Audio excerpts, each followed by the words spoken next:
ट्रकों की रैली निकालेंगे। ऐसा है, चाहे वो ट्रकों की रैली निकाले या ट्रैक्टर की रैली निकाले, कानून तो वापस होगा नहीं। और इसका एक समाधान है मेरे पास, तरीका निकाला जा सकता है। और वो तरीका है, सरकार ये स्पष्ट रूप से कह दे कि ये बिल वापस नहीं होगा, ये कानून वापस नहीं होगा, लेकिन, और ये बहुत महत्वपूर्ण है, लेकिन जो राज्य सरकारें इसको नहीं लागू करना चाहती वो ना लागू करें। ठीक है?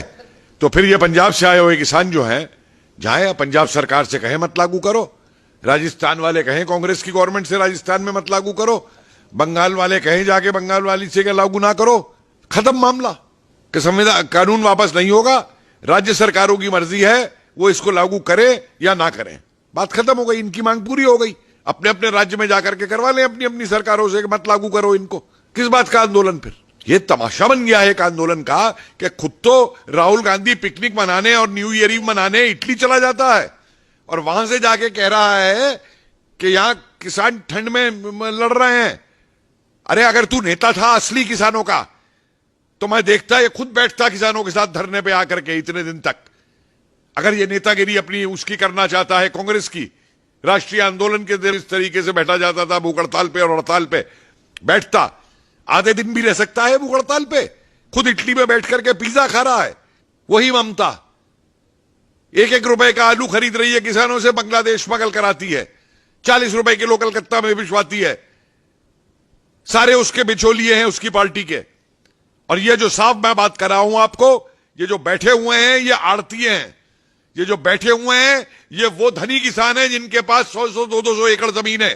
किसान वो होता है जो खुद खेती करता है अपना, और वो किसान आज भी खेती कर रहा है, अपनी फसल उगा रहा है, और सरकार ने जो सहूलियतें दी हैं उन सहूलियतों को लेकर चल रहा है।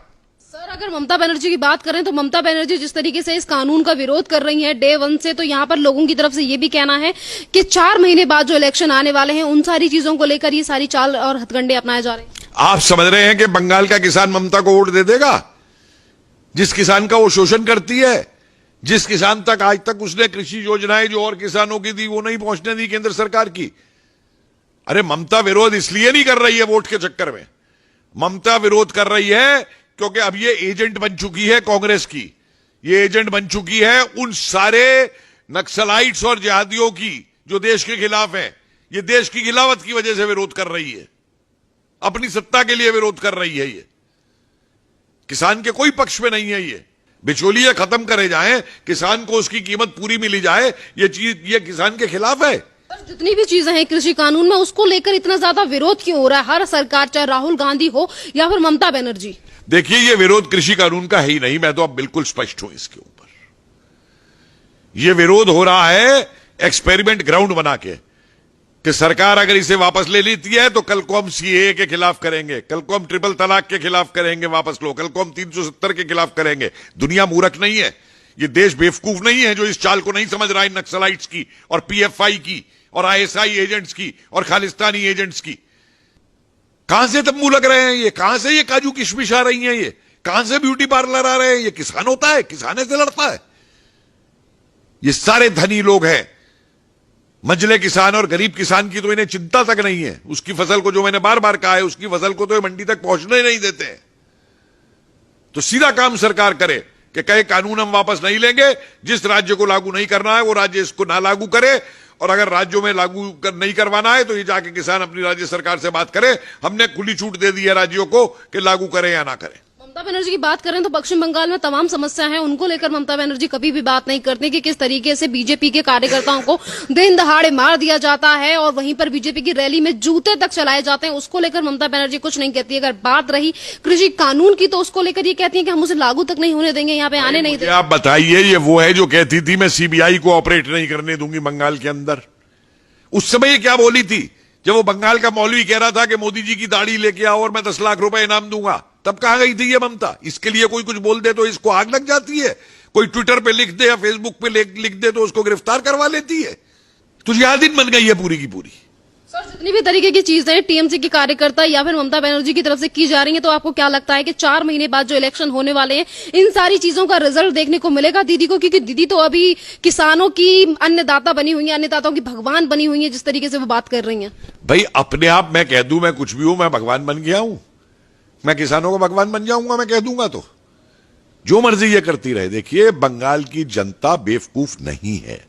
बंगाल की जनता एक बहुत ही जागरूक जनता है बंगाल की। मत भूलिए कि बंगाल ने राष्ट्रवादी आंदोलन को, अंग्रेजों के खिलाफ संघर्ष को किस तरीके से बंगाल ने जो है नेतृत्व प्रदान किया था, चाहे वो क्रांतिकारी रहे हो और चाहे वो देशबंधु चित्तरंजन दास रहे हो और चाहे वो नेताजी सुभाष चंद्र बोस रहे हो और चाहे वो श्यामा प्रसाद मुखर्जी रहे हो।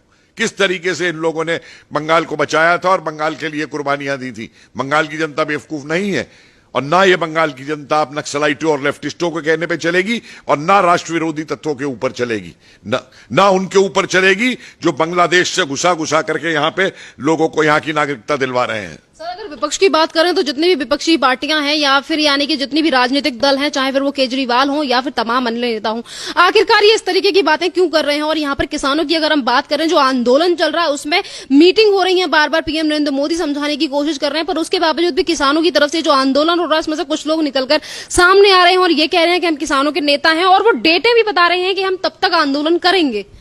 देखिए, ऐसा है, मैं बार बार एक बात कह रहा हूं कि अब ये किसान आंदोलन नहीं रहा है। आप देखिए ना कि आंदोलन में तब मानता हूं जब कोई भी आंदोलन होता है तो उस आंदोलन के अंदर अगर किसी बात को लेकर आंदोलन होता है तो उस बात का समाधान निकाला जाता है बातचीत करके। उसमें ब्लैकमेल और थ्रेटनिंग और ये धौंस नहीं दिखाई दी जाती है। इन्हें मालूम है स्टेट पावर क्या है, ये क्या धौंस दे रहे हैं ये। और जिस दिन सरकार ये बात कर देगी जो मैं कह रहा हूं, तो आप देखिए ये जितने असली किसान हैं वो यहां नहीं रहेगा। अगर कुछ है भी तो इनमें वो नहीं रहेगा यहां पे, और यहां पे रह जाएंगे सिर्फ देशद्रोही वाले जो बैठे हुए हैं। और इनको इसके ऊपर जो सरकार डंडा चलाएगी, इनका इलाज देखिएगा क्या होगा। ये योगेंद्र यादव किसान नेता है, ये प्रशांत भूषण किसान नेता है, वो मेधा पाटकर किसान नेता है, वो जो शाहीन बाग वाली वहां पे जाके बोली वो किसान नेता है।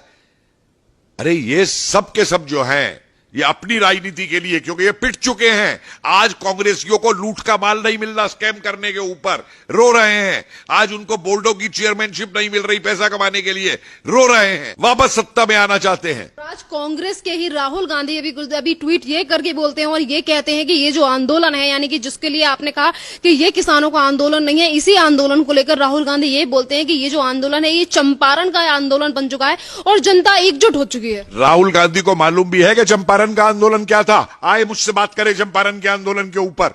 इसको मालूम है बाबा रामचंद्र का अवध का आंदोलन क्या था, जहां से नेहरू ने राजनीति शुरू की थी। इसको मालूम है मोतीलाल तेजावत का आंदोलन क्या था उदयपुर के अंदर। इसको मालूम है सीताराम राजू का आंदोलन क्या था आंध्रा के अंदर। इसको मालूम है स्वामी स्वयजानंद सरस्वती का आंदोलन क्या था, किसान का आंदोलन।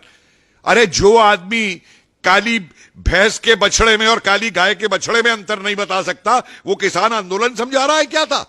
ये तो 4 किसान नेताओं के मुझे नाम गिना दे स्वतंत्रता आंदोलन से पहले। कांग्रेस सिर्फ इनका इस्तेमाल करती थी, इस्तेमाल कर रही है। सन 47 के बाद से इसकी कांग्रेस ने क्या किया है किसानों के लिए। आए मुझे बहस करे मुझसे आकर के, ट्विटर पे लिखवाना ना, ये इसके नक्सलाइट बैठ के लिखते हैं ट्विटर के ऊपर, ये खुद नहीं ट्वीट लिखता है।